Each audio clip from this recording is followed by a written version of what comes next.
This is the storm that we're tracking back here. And a lot of moisture is going to get pulled into the storm ahead of that.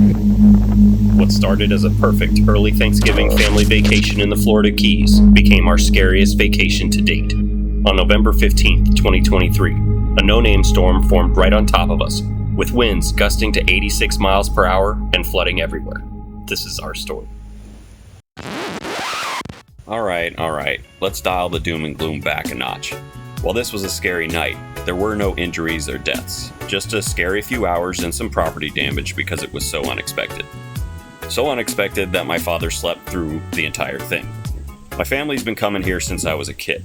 It belongs to a family friend of ours. Earlier in the year, I had realized we as a family hadn't spent time together down here in a while, so I got everyone to agree to an early, week-long Thanksgiving celebration in the Keys. It didn't take much convincing. The first few days was spent lounging around, riding the jet skis, putting the boat in the water, doing some fishing, and just enjoying the place our entire family considers paradise. It just washes our worries away. You know, island vibes and all that jazz.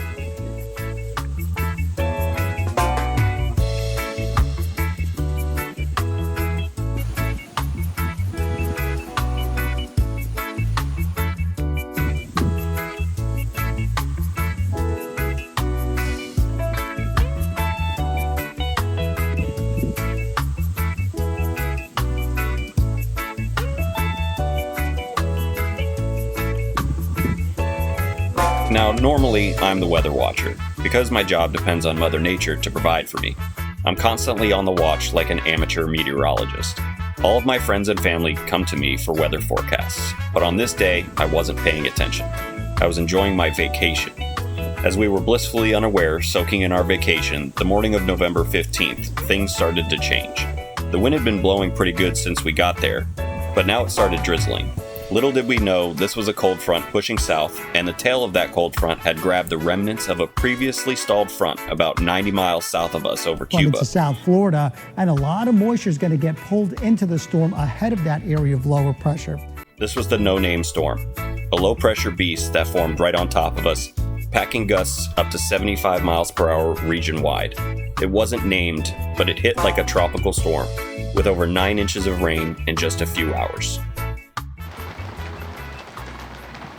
It rained all day, filling and flooding the pool with water that had to be drained multiple times. But that night it grew stronger and was right over top of us. Waves tossing the boat like a toy, coupled with high, almost king tides that pushed the water closer and closer to the house. And the flooding rain out on the streets started to overwhelm the drain systems.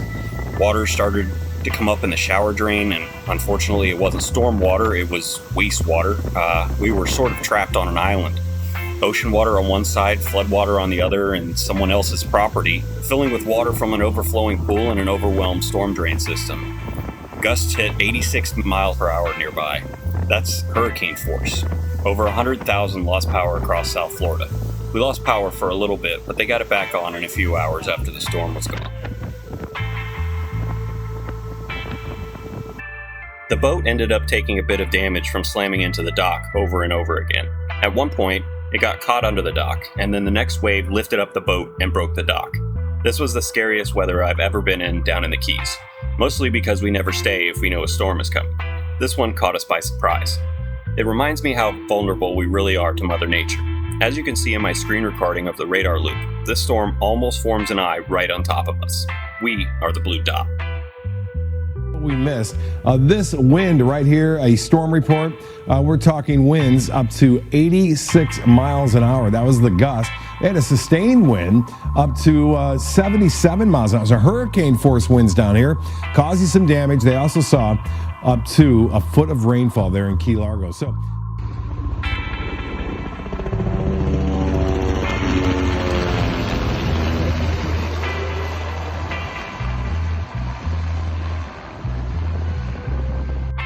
the next day, November 16th, the storm moved on to flood Miami-Dade and Broward counties, but the damage lingered. Up to 14 inches of rain in spots, homes flooded, and docks wrecked. We fixed our friend's dock, and we fixed the boat when we got back home. We were lucky, but it taught us to stay weather aware at all times. The rest of the trip went off without a hitch. Beautiful weather, beautiful sunsets, beautiful life. South Florida bounced back, but we'll never forget that Thanksgiving of 2023. Thanks for watching our wild story from the 2023 no-name storm. Here's some more shots from our vacation in the Keys from 2023. Share your storm experiences below. Subscribe for more adventures.